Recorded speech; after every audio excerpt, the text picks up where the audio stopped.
नमस्कार मित्रों, मैं डॉक्टर आईपी सिंह अपनी कहानी लेखन की श्रृंखला में एक और कहानी आपकी सेवा में प्रस्तुत कर रहा हूं। अच्छी लगे तो कृपया लाइक करें। प्यार तो आपने दिया है, थोड़ा सा और अगर दे देते हैं तो मैं एक व्यवस्था के अंतर्गत इसका संग्रह छपवा सकूंगा। तो चलिए देखते हैं कहानी। ठुकरा रहा था मुझको बड़ी देर से जमाना। बड़ा मशहूर नाम था कमलाबाई का। उस होटल में आयोजित होने वाली रात की रंगीन पार्टियों की जान थी वे। शाम 7 बजते बजते रईसों और रईसजादों के साथ साथ उनके बेवड़े चमचों की धमा चौकड़ी शुरू हो जाती और देर रात 11-12 बजे तक धकापेल चलती रहती। शराब और शबाब का अनूठा संगम होता था वहां। किस्म किस्म के अश्लील से अश्लील और द्व्यर्थक गानों के मध्य अपने परों को तितलियों की तरह रंग कर और मुरझाए गालों पर मेहंदी का त्योहार रचाकर एक के बाद एक ग्राहकों के गले और कमर में बाहें डालकर थिरकने और मुस्कुराने वाली कलयुगी अप्सराओं की कामुक अदाओं के साथ किसी शायर की गजल की ये पंक्तियां चरितार्थ हो उठती थी। मैं छलक जाए तो कमजर्फ है पीने वाले और जाम खाली हो तो साकी तेरी रुसवाई है। लेकिन इस आनंद उत्सव का अंत बहुत ही बीभत्स होता था, ठीक वैसा ही जैसा जवानी की गदराई काया का हाल बुढ़ापे में हो जाया करता है। अस्थि पंजर ठठरी के रूप में सारे आकर्षण एवं मनोरमता का स्थान विरूपता ग्रहण कर लेती थी। कोई लड़खड़ाता हुआ बाहर निकलता था तो कोई एक दूसरे को संभालते हुए हाथी पर सवार होकर, और किसी किसी की विदाई अंतिम यात्रा जैसी होती थी जिसे बैरे उनकी सवारियों तक पहुंचाकर संपन्न किया करते थे। और इन सभी का सत्य कुछ ऐसा ही लगा करता था। ठुकरा रहा था मुझको बड़ी देर से जमाना, मैं आज सब जहान को ठुकरा के पी गया। इधर कमलावती बार मालिक के कमरे से नोटों की गड्डी संभालती होटल की उस लग्जरी कार की तरफ बढ़ती दिखाई पड़ती जो उसे उसके आवास तक छोड़ने जाती थी। साथ में 3-4 बार बालाएं और रहा करती थी, शराब की बोतल पर चिपकी हुई आकर्षक फ्लैप की तरह। आवास में आकर वह हिसाब करके सबको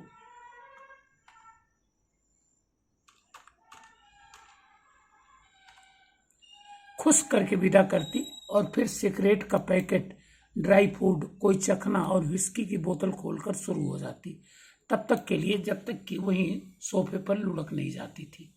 इधर 2 in 1 पर धीमी धीमी आवाज गूंजती रहती थी, सब तो मिला के पीते हैं पानी शराब में, मैं पी गया मिला के जमानी शराब में। पर आश्चर्य तो यह था कि आसपास रहने वाले परिवारों के सारे बच्चे और उनके परिजन उसकी इस सच्चाई को जानते हुए भी उसे प्यार करते थे। वह बच्चों के साथ खेलती, उनको पढ़ने की प्रेरणा देती और अच्छी आदतों के लिए समय समय पर पुरस्कार भी। हारे गाढ़े हर किसी की मदद कर दिया करती, इसलिए कभी किसी की उससे कोई नाराजगी रही ही नहीं। ऐसे ही अपने सामाजिक सरोकारों के कारण वह पत्रकारों की नजरों में भी आ गई थी। और फिर तो एक पत्रकार निकट से उसकी जीवन शैली को देखकर हाथ धोकर उसके पीछे पड़ गया था। सामना होने पर अक्सर कहा करता, कमला जी अपने बारे में कुछ बता दीजिए ना। वो ना नुकुर करती रही पर वे भी धुन के पक्का ठहरा। बोला, आपका एक इंटरव्यू प्रसारित करना है और आज नहीं तो कल करके रहूंगा। आखिरकार सच्चाई बयां करने में क्या परेशानी है आपको। कमलाबाई भी समझ चुकी थी कि अब ये आसानी से पीछा छोड़ने वाला नहीं। उससे बार बार कहा भी था, हमारी दर्द भरी जिंदगी का कच्चा चिट्ठा क्यों उजागर करना चाहते हो, ताकि औरों को भी उसकी सच्चाई का पता लग सके। अंत में कमलाबाई ने उसके सामने घुटने टेक दिए थे। उन्होंने उसको जो इंटरव्यू दिया वो बहुत ही मर्मस्पर्शी इंटरव्यू था, जिसके अनुसार बहुत दूर है यहाँ से उसका गांव, किसी दूसरे राज्य में, बिल्कुल पिछड़े हुए इलाके में। छोटा सा परिवार था उसका। बाबाजी राम किशुन साधारण किसान, 2 बेटे थे, प्रदीप और संदीप। दोनों का ही अपने आगे विवाह कराकर उनके हिस्से आदि का बंटवारा कर वे सपत्नी साल भर के अंतराल से दिवंगत हो गए थे। पढ़ाई लिखाई में न तो दोनों भाइयों को ज़्यादा मौका मिला, क्योंकि गांव में मूलभूत सुविधाएं थी नहीं, और न ही वो पढ़ने में बहुत अच्छे ही थे कि कुछ विशेष प्रयास करते, पर खेती बाड़ी से ठीक ठाक जिंदगी जी ले रहे थे। कमला प्रदीप की बड़ी बेटी थी, फिर 3 साल छोटा भाई था और उससे भी 3 साल छोटी बहन।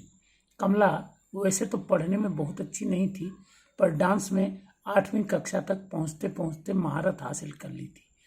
राज्य स्तर तक जा पहुंची थी, पर पैसा और सुविधा का अभाव दोनों उसके मार्ग में अवरोधक बन खड़े हो गए थे। पास के गांव से हाई स्कूल की पढ़ाई कर रही थी। छोटा भाई 8वीं और बहन 6वीं क्लास में आ गए थे। जबरदस्त लगाव था तीनों में। इस कारण प्रदीप पत्नी सहित बहुत ही खुश रहते थे अपने इस छोटे से परिवार में। लेकिन ईश्वर की मर्जी के आगे किसकी भला कब चलती है, जब अचानक वह कोई गुल खिला देता है। अचानक पति पत्नी दोनों को कमजोरी महसूस होने लगी थी। एक दिन शहर जाकर डॉक्टर को दिखाया तो उसने दोनों को कैंसर होने की आशंका व्यक्त कर दी। सुनते ही पूरे परिवार को सांप सा सूंघ गया। मुंबई जांच के लिए जाने को कहा गया, सो एक ही बार में सारी जमा पूंजी ठिकाने लग गई। अब खर्च की सामर्थ्य नहीं रही तो झोला छाप डॉक्टरों और तांत्रिकों का सहारा लिया जाने लगा। गांव के खोजी पत्रकार भी आए दिन नई नई सूचनाओं के साथ आ टपकते थे। खेती बाड़ी से जो थोड़ी बहुत कमाई होती थी, इसी तामझाम में खप जाया करती। रिश्तेदार या सगे संबंधी भी आर्थिक दृष्टि से बहुत मजबूत नहीं थे, सो धीरे धीरे सब कुछ राम भरोसे चलने लगा। पर एक विशेष बात ये हुई कि 15 साल से ऊपर की हो चली कमला 12 साल के ऊपर के हो चले भाई के साथ परिस्थितियों का सामना करना सीखने लगी। 2 साल में पिताजी और अगले साल ही माँ जी भी विदा हो गईं। तब तक बहुत सारे झमेलों ने उन्हें परिपक्व बना लिया था।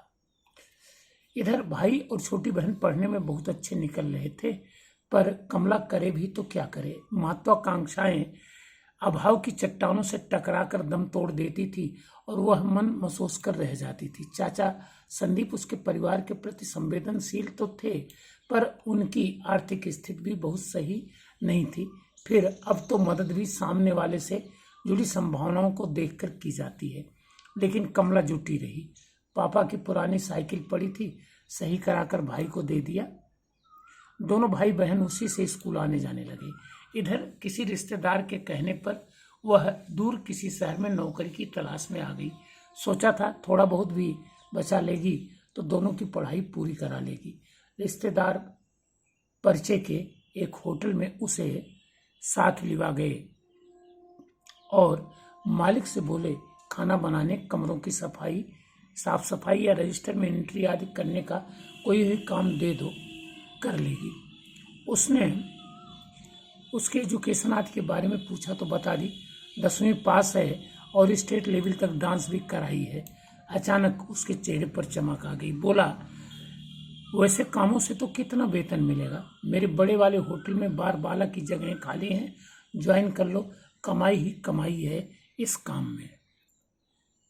इसमें काम क्या करना होता, उसने जिज्ञासावश पूछा था। जवाब सुनकर जमीन खिसक गई उसकी। कांप उठी थी सिर से पैर तक। सिर हिलाकर साफ मना कर दिया कि मुझसे नहीं होगा ऐसा काम।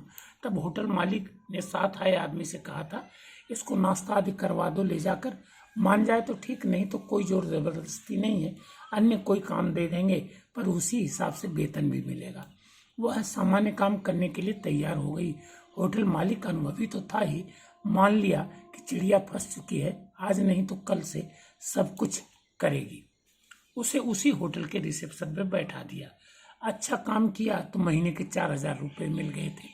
बचत के 2000 रुपये लेकर गांव गई तो भाई बहन ने ट्यूशन आदि के नाम पर जो खर्च बताया वो कम से कम 5000 रुपये महीना पड़ रहा था। एक बार इच्छा तो हुई कि उनसे मना कर दे कि पढ़ाई बंद कर दो, फिर सोचने लगी कि इससे भी क्या होगा, क्या उसके और छोटे भाई की छोटी की शादी आराम से हो जाएगी और क्या खेती करके भाई अपना परिवार पाल लेगा।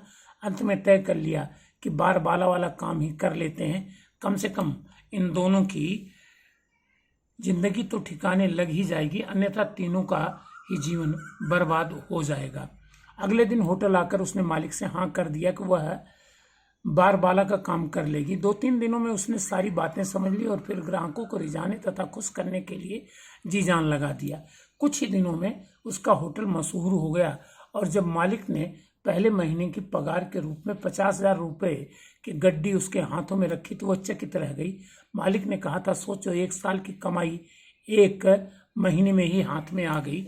आदर्शवाद के नाम पर अंधभक्ति बनी। कितनी बड़ी मूर्खता कर रही थी तुम। अब तो तुम्हारे भाई बहन आराम से पढ़ लेंगे।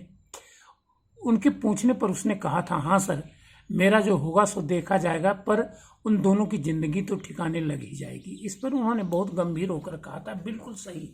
इसीलिए तो कहते हैं, मात्र स्वार्थ के लिए आदर्शों एवं परंपराओं को छोड़ देना मूर्खता है, पर उससे भी बड़ी मूर्खता है इनसे चिपक कर घुटन भरी जिंदगी जीना। जी, वो हाथ में नोटों की गड्डी लिए सिर नीचा किए सुन रही थी। आगे उन्होंने फिर कहा था, भाई बहन का कैरियर बनाकर खुद भी समर्थ बन जाओ, फिर छोड़ देना ये काम। अब ये काम इतनी आसानी से छूट जाएगा क्या सर जी? कुटिल मुस्कान के साथ पूछे गए उसके प्रश्न के उत्तर में उन्होंने बहुत ही सहज भाव से कहा था, क्यों नहीं, कदापि नहीं सर, लगभग असंभव है। अब उनकी तरफ देखते हुए उसने बहुत ही गंभीर होकर कहा था, आपने एक कहावत तो सुनी ही होगी कि जिस कुतिया की पत्तल चाटने की आदत पड़ जाती है और फिर सोने के कटोरे में भी रखा हुआ मालपुआ खाना पसंद नहीं करती। सुनकर वे हंस पड़े थे। बात तो बिल्कुल सही कह रही हो कमला। मैं भी आज से 10 साल पहले छोटा सा ढाबा चलाता था, पर कुछ समाज कंटकों ने मेरी दशा गरीब की लुगाई जैसी कर रखी थी। अब सब कुछ सही कर लिया है तो वही लोग सिर झुकाकर सलाम ठोकते हैं।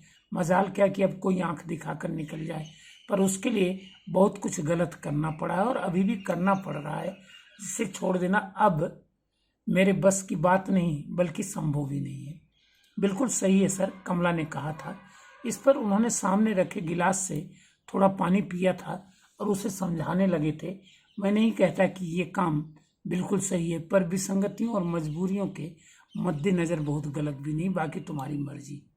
धीरे धीरे सब कुछ सामान्य हो गया। दोनों भाई बहनों को उसने उच्च शिक्षा दिलाई। एक राज्य सेवा स्तर का अधिकारी बन गया और दूसरी डॉक्टर। दोनों ने लव मैरिज की थी, जिसमें उसने कोई बाधा नहीं डाली। अब वे अपने अपने परिवार के साथ अपनी अपनी जिंदगी में मस्त हैं। कभी कभार एक दूसरे से मोबाइल द्वारा संपर्क कर लेते हैं, बाकी किसी के लिए कोई विशेष अहमियत नहीं है। गांव से भी रिश्ता खत्म सा हो गया है। जो थोड़ी बहुत खेती बाड़ी थी और बाबा का बनवाया हुआ मकान, वो संदीप चाचा को सौंप आई है। फोन से उनकी कुशल छेम भी कभी कभार मिल जाती है। और आपकी अपनी जिंदगी? पत्रकार ने पूछा था। मुस्कुराते हुए बोली, देख ही रहे हो, अब आगे की क्या सोचा है? कमला ने सिगरेट जलाकर एक गहरी कस ली और धुएं का छल्ला ऊपर की ओर छोड़ती हुई बोली, अपने बारे में सोचने का तो अभी तक कोई मौका ही नहीं मिला। हमेशा भाई बहन के बारे में सोचती रही और हर किसी से अपनी पहचान छिपाती रही। बाकी जो समय मिला होटलों के ग्राहकों की खुशी और चकल्लस के बारे में सोचने में गुजर गया। भाई बहन कभी कुछ नहीं कहते। पत्रकार के प्रश्न पर उसने कहा था, मेरे बारे में सोचने का मैंने उन्हें मौका ही कहाँ दिया है, और अब तो उनकी आदत सी हो गई है केवल अपने बारे में सोचने की। फिर कुछ पल दोनों शांत रहे, एक दूसरे को जैसे परख रहे हों। अब खत्म कर लाला ये इंटरव्यू, सब कुछ तो बता दिया। आज शाम को कोई मोटी पार्टी आ रही है, अभी उनके बारे में सोचना है। उठते हुए वो हंस पड़ी थी। तूने कहा है तो अपने बारे में भी कभी सोचूंगी। वैसे अब तक जैसे कट गई है वैसे ही आगे भी कट जाएगी। जो कुछ भी अब तक हुआ है उससे संतुष्ट हो। उठते उठते उसने अंतिम प्रश्न दागा था। 100%, क्योंकि मेरे बस में इसके सिवा और कुछ था भी तो नहीं। परिस्थितियां जैसा करवाती गई मैं करती गई और अभी भी कर रही हूँ। आगे की देखी जाएगी। तभी अचानक उसके मुंह से निकल पड़ा था, जिंदगी तूने मुझे कब्र से कम दी है जमी, पांव फैलाऊं तो दीवार में सर लगता है। फिर मुस्कुराहट के साथ फोटोग्राफर और पत्रकार को विदा करके वे अंदर घुस गई थी और वो सोच रहा था कि इस मुस्कुराहट का सही सही मतलब क्या है। मचलती हुई खुशियां या कसकते हुए दर्द को छिपाने की चेष्टा, क्योंकि विषम परिस्थितियों में किया गया कठोर संघर्ष हमें किसी भी दर्द को मुस्कुराहट के पर्दे में छिपाना सिखा देता है। शायद किसी शायर ने इसी प्रसंग में लिखा है, हर बार दर्द आह को लफ्सी के पी गया, इंसाफ देखता रहा परवरदिगार का। तो मित्रों, एक और कहानी संपन्न हुई मेरी, आपकी सेवा में प्रस्तुत की। अच्छा लगे तो लाइक करें, सब्सक्राइब करें। अभी थोड़ी सी आपकी प्यार की स्थिति कमज़ोर है, थोड़ा और प्यार मिल जाए तो मैं आसानी से इसे पूरा कर लूँगा। थैंक यू, धन्यवाद। अगली वीडियो में फिर मिलते हैं।